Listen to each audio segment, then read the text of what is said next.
4번은 5번입니다.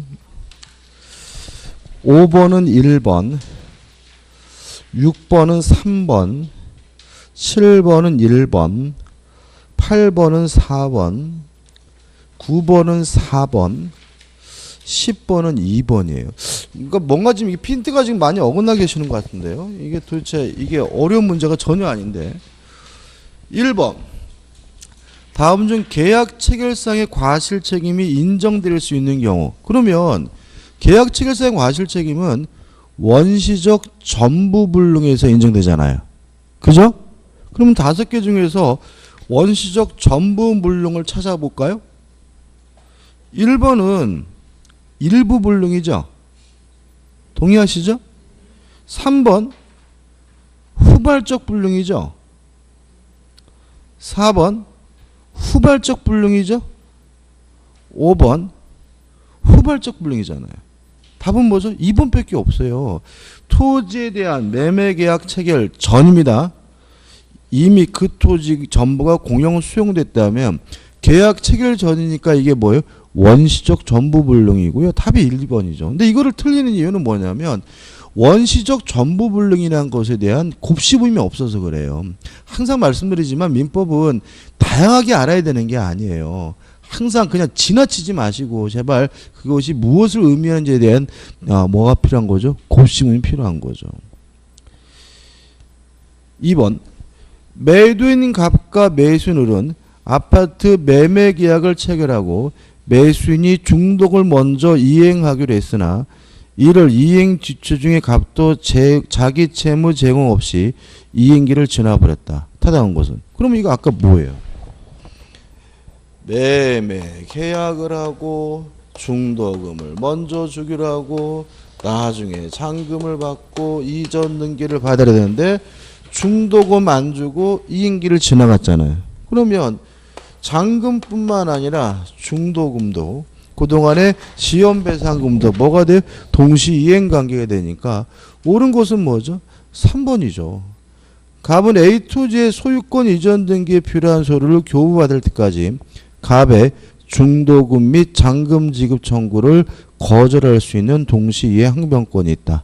왜냐하면 중도금은 선이행 의무이지만 이행 지체 중 이행기가 도구하게 되면 뭘 주장할 수 있죠? 동시 항변권 행사할 수가 있으니까요. 1번은 X죠. 자동으로 해제되지 않습니다. 그죠?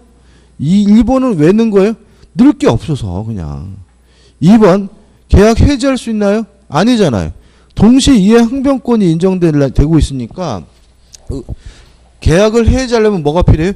이행 또는 이행의 제공이 있어서 동시 항변권을 소멸시켜야 계약을 해지할 수 있으니까 현재는 계약을 뭐 할 수 없죠?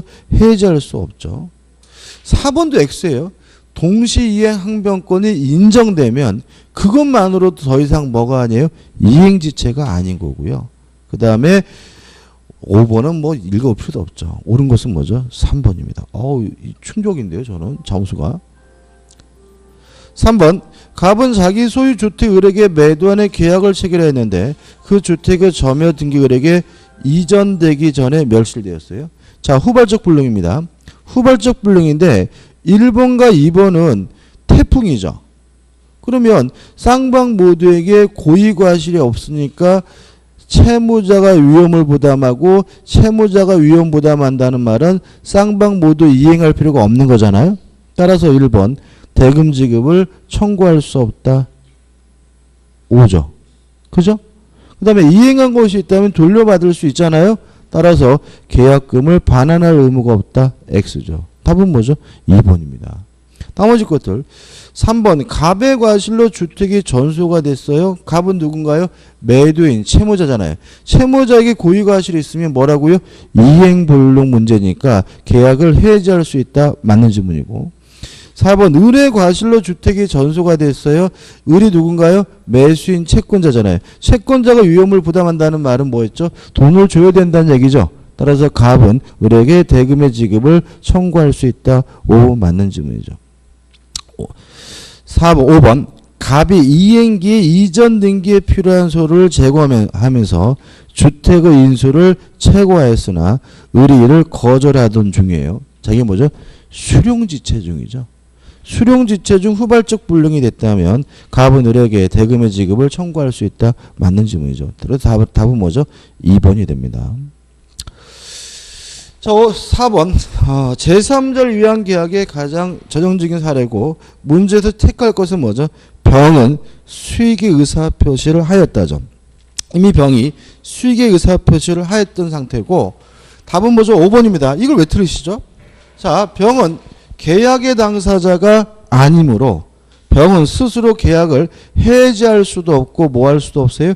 취소할 수도 없으니까 5번 을의 채무 불이행이 있는 경우 병이 수익의 의사표시를 하였으므로 갑은 해지할 수 이거 다른 얘기구나. 갑은 해지할 수 없다. 이거 뭐죠? X입니다. 자, 왜냐하면 아까 제가 이거 설명드릴 거구나.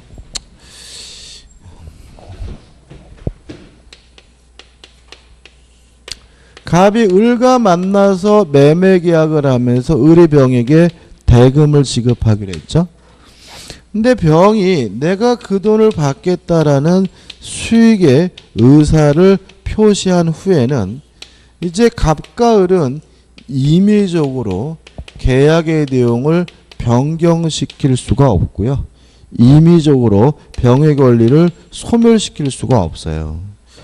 여기서 임의적이란 말을 좀 곱씹어 보셔야 돼요. 임의적으로 변경할 수 없다는 말은 갑과 을이 합의로 내용을 변경할 수가 없다는 얘기고요. 임의적으로 소멸시키지 못한다는 말은 갑과 을이 합의로 계약을 해지할 수가 없다는 얘기입니다. 따라서 갑과 을 간의 매매가 만약에 사기다, 강박이다, 착오다, 취소 사유가 있으면요. 갑과 을은 요 매매액을 당연히 뭐 할 수 있어요? 취소할 수 있고요. 취소했을 때 병은 보호 대상으로서 제3자가 아니니까 보호되지 않아요. 왜요? 취소는 법정 취소, 법에서 규정하고 있는 것이 뭐가 아니에요? 임의적인 것이 아니잖아요. 마찬가지로 채무 불이행이 있으면 갑이나 을은 계약을 뭐 할 수 있어요? 해지할 수 있고요. 채무 불이행에 의한 해제는 법정 해제죠. 임의적인 것이 아니기 때문에 해지할 수 있고 이때 병은 보호의 대상으로서 제3자가 아니니까 전혀 뭘 받지 못해요? 보호를 받지 못하기 때문에 5번이 뭐죠? 답이 되는 거죠. 넘기셔서 5번입니다. 자, 틀린 것을 찾는데 1번. 자, 이거 아까 제가 노란색 썼던 기억나세요? 제가 이게 중요합니다. 미리 이행의 거절을 의사를 표시했으면 이행기가 도래하기 전이라도 해지할 수 있죠. 뭐 없이요? 채고 없이. 그래서 이랬잖아요. 이달 말일까지 이행하기로 했는데 오늘 전화 와서 안 했자샤. 그러면 어떻게 해요? 오늘 당장 계약을 뭐 할 수 있어요? 해지할 수 있다 그랬죠? 1번. 일방이 미리 이행 거절의 의사를 명백히 표시한 경우 상대방은 이행기 도래 후에 X예요. 이행의 채고 없이 자기 채무의 제공 없이도 계약을 해지할 수 있다. 뒷부분 맞죠. 다만 왜 X라고요? 이행기 도래 후가 아닙니다. 도래 전이라도 채고 없이 바로 계약을 뭐 할 수 있어요? 해지할 수 있기 때문에 1번이 뭐죠? 답이 되는 거죠. 6번 문제입니다. 계약 해제 소급표로부터 보호될 수 있는 제3자에 해당하는 자요. 이 문제 정도는 틀릴만 하다고 봐요. 근데 이것도 맞춰야 되는데 일단 5번부터 볼게요. 자, 아까 제3자로서 보호받으려면 뭐죠? 권리를 취득해야 되죠. 5번. 매매 대상 매매 계약의 매수인으로부터 목적 부동산을 증여받은 후 소유권 이전 등기를 마치지 않은 수증자. 등기 안 했네요. 권리 취득 못 했네요. 뭐가 아니에요? 제3자가 아니죠. 4번. 임차권자가 나오면 매수인이 등기했는지 안 했는지 한번 보라 그랬죠. 제3자로서 보호받으려면 매수인이 뭐까지 해야 돼요? 등기까지 해야 되잖아요. 4번. 주택의 임대 권한을 부여받은 미등기 매수인. 매수인이 뭘 안 했다고요? 등기를 안 했어요. 이 사람하고 임대차 계약을 하면 아무리 대항 요건을 갖췄다 하더라도 제3자로서 뭐 받을 수 없어요? 보호받을 수 없어요. 3번 해제 대상 매매 계획에 의하여 채무 명의로 이전 등기된 부동산을 가압류 집행한 가압류 채권자예요. 가압류 집행했다는 말은 가압류가 이루어졌다는 얘기죠. 그래서 답은 뭐죠? 3번인 거죠. 그러면 1번과 2번은 왜 제3자가 아니에요? 채권 자체를 양수한 사람은 제3자가 아니에요. 이런 얘기입니다. 자, 보세요.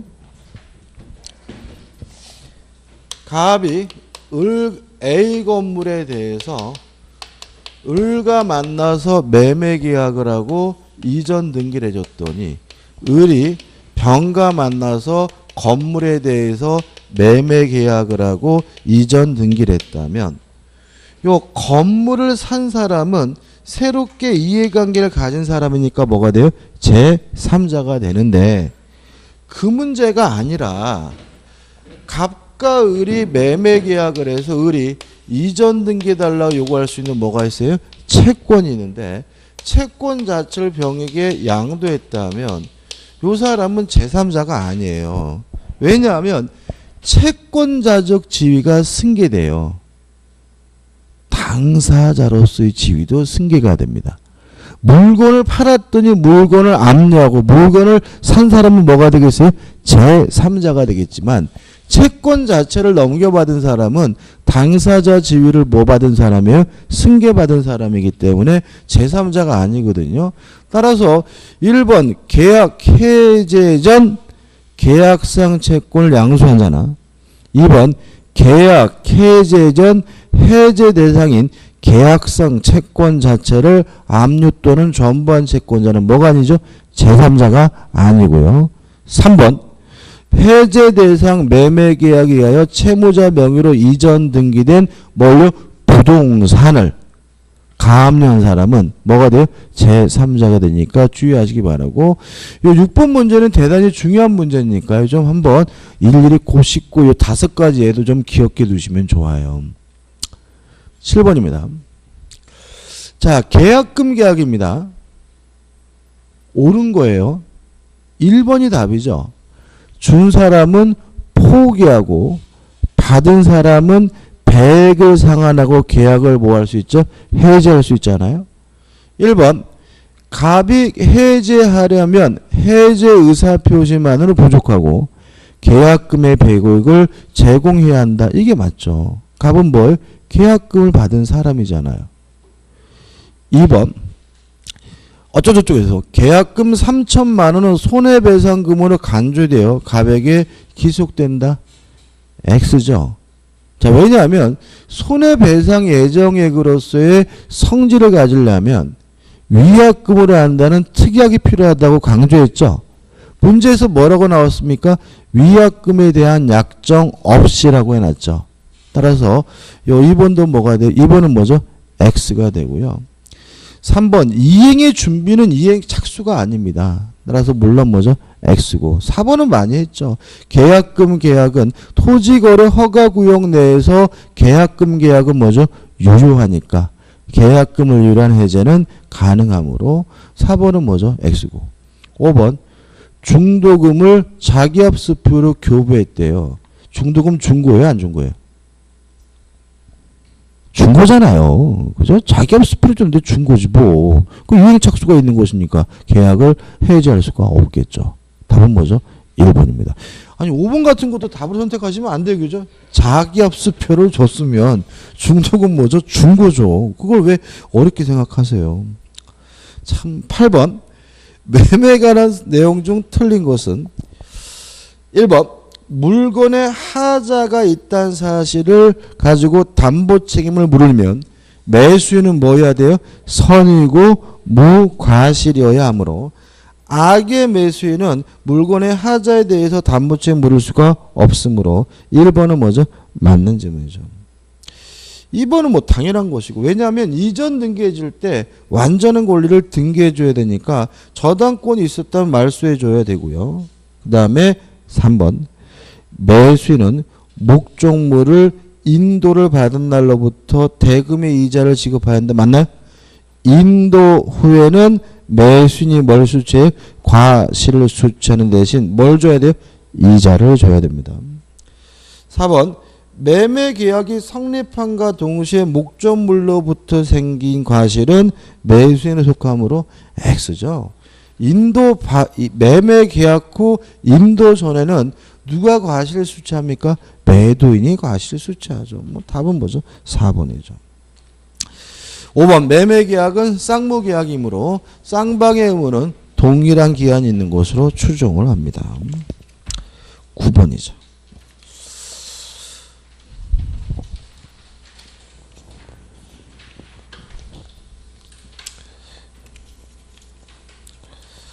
참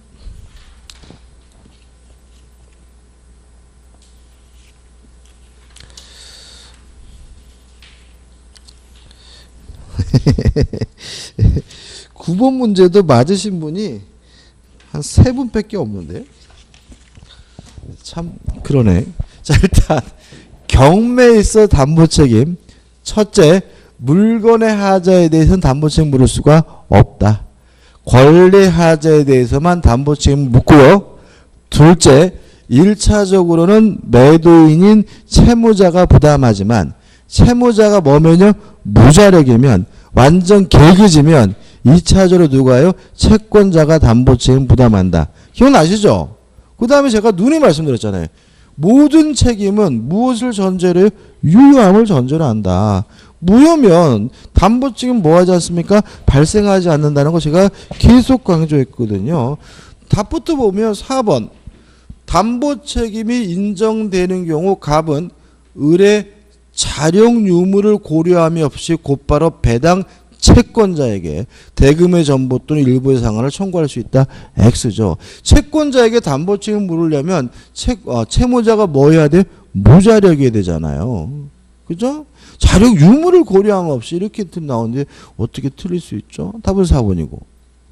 1번 물건의 하자에 대해서는 담보책임 물을 수가 없습니다. 2번은 뭐 당연한 겁니다. 설명드리지 않았습니다. 이런 건.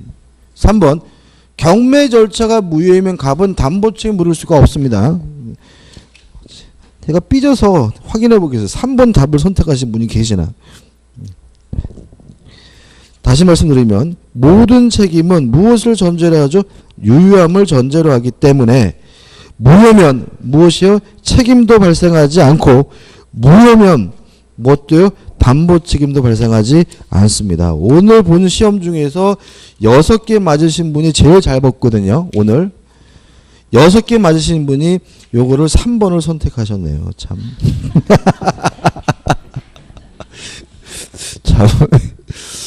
답은 4번이고 5번은 뭐 의미 없습니다. 한번 보실 것 같아요. 10번입니다. 갑을 사이에 토지 1000평의 매매 계약이 성립됐어요. 1번 그 토지 전부가 갑의 소유가 아니고 병의 소유예요. 전부 타인의 권리죠. 전부 타인의 권리면 악의 매수인도 계약을 뭐 할 수 있다고요? 해제할 수가 있으니까 을은 선의 악의를 묻지 않고 계약을 해제할 수 있다. 5죠.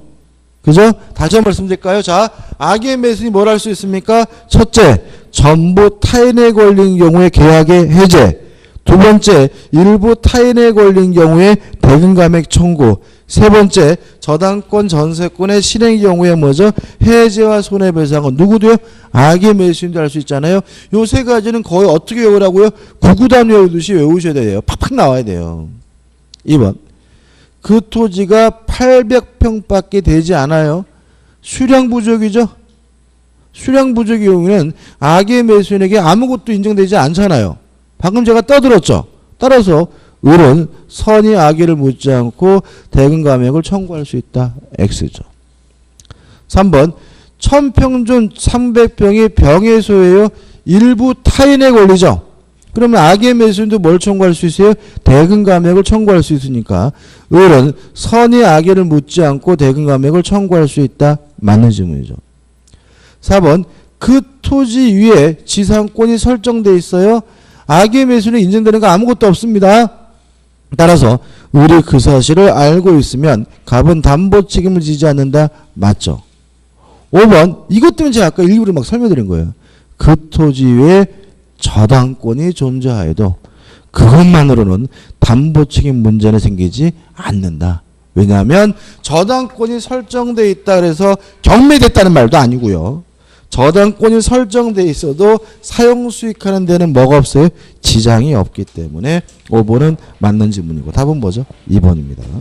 그 오늘 한 부분은 어려운 부분이라기보다는 공부가 잘 안 되는 부분입니다. 공부가 좀 잘 안 되는 부분이기 때문에 다시 한번 말씀드리지만 필기해 드린 거라도 정확하게 뭐죠? 내 것으로 좀 하려고 노력하셨으면 좋겠어요. 자, 오늘 수고 많으셨습니다. 고맙습니다.